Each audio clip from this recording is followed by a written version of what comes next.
ಈಗೆಲ್ಲ ಪರಿಚಯ ಮಾಡ್ಬೇಕು ಸರ್ ನೀವು.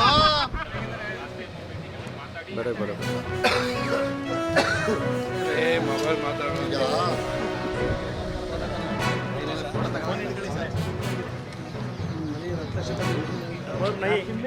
ಹಂಗೆ ಮಾತಾಡ್ಬೇಡ.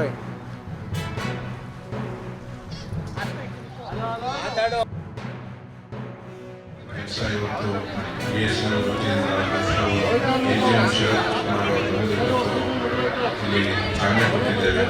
ಅದು ಕಟ್ಟೆಪಡೆ ಗ್ರಾಮಕ್ಕೆ ಬಂದು ಇವತ್ತು ಕೊಟ್ಟಿರ್ತಕ್ಕಂಥದ್ದು ಉಳಿದಂಥ ಗ್ರಾಮಗಳು ಇದೇ ರೀತಿ ಆಗಲಿ ಅಂತೇಳಿ ಆಶಿಸ್ತೇನೆ. ಯಾಕೆಂದರೆ ತಾಲೂಕಲ್ಲಿ ನಾವು ಈ ದೊಡ್ಡ ಕ್ಷೇತ್ರದಿಂದ ಕಾಡು ಹೆಚ್ಚಿರೋದ್ರಿಂದ ಇಂಥ ಒಂದು ಟೆಕ್ನಾಲಜಿ ಇನ್ನೂ ಹೆಚ್ಚು ಬಳಕೆಯಾಗಿ ಜನರಿಗೆ ಅನುಕೂಲ ಆಗಬೇಕು ಅಂತೇಳಿ ನಾನು ಈ ಸಂದರ್ಭದಲ್ಲಿ BSNL ಅವರಿಗೆ ಮತ್ತು ಕೇಂದ್ರ ಸರ್ಕಾರಕ್ಕೆ ನಾನು ಅಭಿನಂದಿಸ್ತೇನೆ. ಮಾತಾಡಬೇಕಿತ್ತು ಅಥವಾ ಅವರು ನಮಗೇನಾದರೂ ಆ ಕಡೆಯಿಂದ ಕಾಲ್ ಮಾಡಿದ್ರೆ ನಮಗೆ ನೆಟ್ವರ್ಕ್ ರೀಚ್ ಆಗ್ತಿರ್ಲಿಲ್ಲ. ಯಾವುದಾದ್ರೂ ಡೆತ್ ಸುದ್ದಿ ಆಗಿರ್ಬೋದು, ಅದು ಯಾವುದು ನಮಗೆ ತಲುಪ್ತಾ ಇರಲಿಲ್ಲ.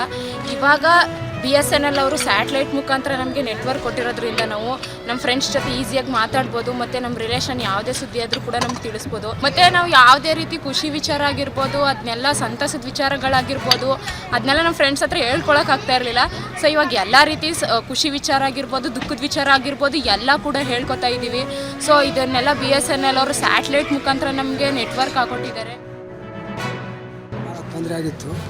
ಇವಾಗ BSNL ಅವರು ನೆಟ್ವರ್ಕ್ ಹಾಕಿ ಮಾಡಿಕೊಟ್ಟಿದ್ದರಿಂದ ನಮಗೆ ಕೇಂದ್ರ ಸರ್ಕಾರದಿಂದ ತುಂಬ ಉಪಕಾರ ಆಗಿದೆ.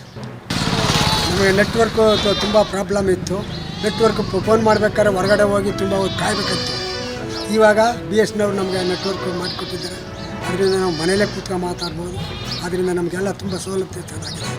ಇವಾಗ ಕೇಂದ್ರ ಸರ್ಕಾರಕ್ಕೆ ಧನ್ಯವಾದಗಳು.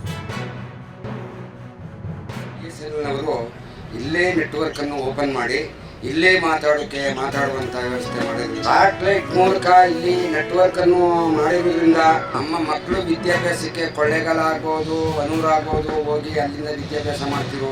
ಅವರಿಗೆ ಫೋನ್ ಕರೆ ಮಾಡೋಕ್ಕೆ ತುಂಬ ತೊಂದರೆ ಇತ್ತು. ಈಗ ಮನೆಯಲ್ಲೇ ಕೂತಿ ಅವರಿಗೆ ಫೋನ್ ಕರೆಗಳನ್ನು ಮಾಡಿ ಅವರ ಹತ್ರ ಮಾತುಕತೆ ಆಗೋದ್ರಿಂದ ನರೇಂದ್ರ ಮೋದಿ ಸಾಹೇಬ್ರವರ ಸರ್ಕಾರಕ್ಕೆ ಧನ್ಯವಾದ. ಇಲ್ಲಿ ಟವರ್ ಇಲ್ಲದೆ ತುಂಬ ಪ್ರಾಬ್ಲಮ್ ಆಗಿದೆ. BSNL ಟವರ್ ಬಂದು ತುಂಬ ಹೆಲ್ಪ್ ಆಗ್ತಾ ಇದೆ ಊರಿಗೆ. ಫೋನ್ಗಳಿಲ್ಲದೆ ತುಂಬ ಪ್ರಾಬ್ಲಮ್ ಆಗಿದ್ದಾಗ ಪೇಪರು ಕವರಲ್ಲಿ ಬರಿತಾಯಿದ್ರು. ಇವಾಗ ಟವರ್ ಬಂದು ತುಂಬ ಹೆಲ್ಪ್ ಆಗ್ತಾ ಇದೆ. ಆಸ್ಪತ್ರೆಗೆ ಆಗಲಿ ಒಂದು ಏನಾದರೂ ನೋಡಬೇಕು ಮಾಡಬೇಕಂದ್ರೆ ಈ ಫೋನ್ ಮೂಲಕನೇ ಎಲ್ಲ ಗೊತ್ತಾಗ್ತಾ ಇದೆ ನಮಗೆ. BSNL ಅವರು ಟವರ್ ಹಾಕೋದ್ರಿಂದ ನಮ್ಮೂರಿಗೆ ತುಂಬ ಹೆಲ್ಪ್ ಆಗಿದೆ. ಇದು ಅರಣ್ಯ ಭಾಗ ಬರೋದ್ರಿಂದ ಇಲ್ಲಿ ಬಹಳ ಅರಣ್ಯ ಸಮಸ್ಯೆಗಳಿತ್ತು. ಅದನ್ನು ನಮ್ಮ ಶಾಸಕರಾದ ಅನೂರು ಸಾವಿರ ಅವರು ನಮಗೆ ತುಂಬ ಹೆಲ್ಪ್ ಮಾಡಿದ್ದಾರೆ. ಮತ್ತು ನಮ್ಮ ಜಿಲ್ಲಾಧಿಕಾರಿಗಳಾದ ಮೇಡಮ್ ಅವರು ತುಂಬ ಈ ಕಡೆ ಹೆಲ್ಪ್ ಮಾಡಿ ನಮಗೆ ಈ ಜಾಗವನ್ನು ಕೊಡೋದಕ್ಕೆ ತುಂಬ ಅನುಕೂಲ ಮಾಡಿ ಈ ಸರ್ವಿಸನ್ನು ಈ ಜನರಿಗೆ ಕೊಡೋದಕ್ಕೆ ನಮಗೆ ಕರೆಂಟ್ ಆ ಥರ ವ್ಯವಸ್ಥೆಗಳನ್ನ ಸ್ಟೇಟ್ ಗೌರ್ಮೆಂಟಿಂದ ತೊಗೊಂಡು ಇದನ್ನು ಅಲ್ಲಿಗೆ ಸರ್ವಿಸ್ ಕೊಡುವಂಥದ್ದು. ಇದ್ರ ಮೇನ್ ಉದ್ದೇಶ ಯಾವುದೋ ಸಿಗ್ನಲ್ ಸಿಗದೇ ಇರೋ ಜಾಗದಲ್ಲಿ ಯಾವುದಾರೋ ಒಂದು ಸಿಗ್ನಲ್ ಸಿಗಬೇಕು ಅನ್ನೋದೇ ಮೇಯ್ನ್ ಉದ್ದೇಶ ಸರ್ಕಾರದ್ದು. ಅದು ಆ ನಿಟ್ಟಿನಲ್ಲಿ ಇದು ಕೂಡ ಅಷ್ಟೇ. ಇಲ್ಲಿ ಯಾವುದೇ ರೀತಿ ಒಂದು ಎಮರ್ಜೆನ್ಸಿ ಕಾಲಿಗೆ ಕೂಡ ಅವರು ಈ ಬೆಟ್ಟ ಹತ್ತ ಹೋಗಿ ಕಾಲ್ ಮಾಡಬೇಕಿತ್ತು ಅಂತ ಹೇಳ್ತಾ ಇದ್ರು. ಅಂಥ ಪರಿಸ್ಥಿತಿಗಳು ಬರಬಾರದು. ಇಲ್ಲಿಂದನೇ ಅವ್ರ ಮನೆಯಿಂದನೇ ಈಗ ಕಾಲ್ ಮಾಡ್ಬೋದು, ಇಂಟರ್ನೆಟ್ ಬಳಸ್ಬೋದು, ಮತ್ತು ವಿದ್ಯಾಭ್ಯಾಸಕ್ಕೆ ಬೇರೆ ಎಲ್ಲದಕ್ಕೂ ಸಪೋರ್ಟ್ ಆಗುತ್ತೆ. Indian investment in Poland has surpassed $3 billion, creating a number of job opportunities for Poles.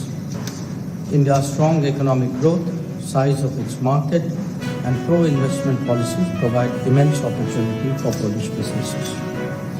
We will also exploring promoting deeper cultural and people-to-people ties. The Dobre Maharaj remains a cherished link.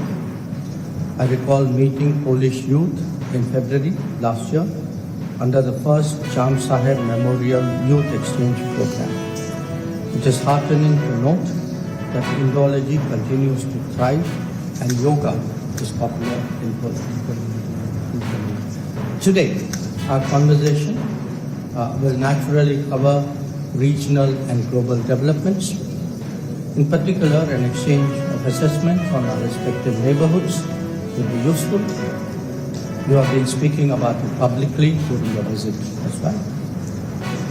In recent past, both in New York last September and in Paris this January, I have candidly shared our views on the Ukraine conflict and its implications. While doing so, I have also repeatedly underlined that the selective targeting of India is both unfair and unjustified. I do so again today. Deputy Prime Minister, you are no stranger to our region and are more than familiar with the long-standing challenges of cross-border terrorism. I hope at this meeting to discuss some of your recent travels to the region.